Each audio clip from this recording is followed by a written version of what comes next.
2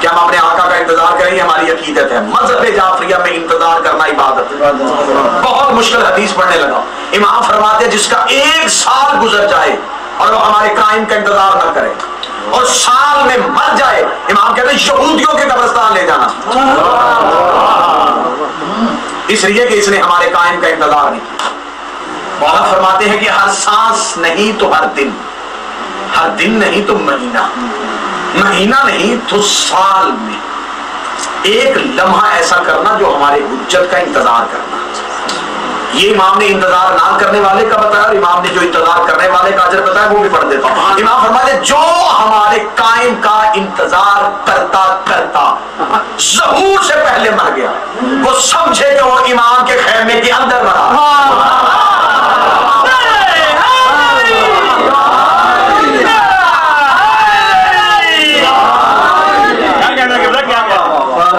انتظار عبادت ہے. اور میں انتظار کا مطلب یہ بھی نہیں ہے، میں نوجوانوں کو بتاؤں، انتظار کا مطلب یہ بھی نہیں ہے کہ آپ اپنے سارے کام چھوڑ کے آپ یہ کہ ہم انتظار کر رہے ہیں. دیکھیں جب ایک شخص اپنی ڈیوٹی دے رہا ہوتا ہے، اپنا بزنس کاروبار کر رہا ہے، اپنی نوکری کر رہا ہے، تو اگر وہ نماز کے انتظار میں ہے تو اس کو انتظار ہے کہ نماز کا وقت آنے والا ہے. تو اس انتظار نے اس کی نوکری ختم نہیں کی، اس کی مصروفیت ختم نہیں ہوئی. مولا کہتے ہیں کہ اپنے امور انجام دیتے رہو لیکن ذہن میں انتظار رکھنا کہ کوئی آنے والا ہے، اور دن میں 1 دفعہ انتظار ضرور کرنا. انتظار کی شدت تو یہاں تک عارفین نے بتائی ہے کہ عرب کی ایک عورت برقع پہن کے سوتی تھی. عورتوں نے پوچھا برقع پہن کے کیوں سوتی ہے؟ اس نے کہا اگر امام آ گئے تو برقع ڈھونڈوں گی یا امام کے لشکر میں جاؤں.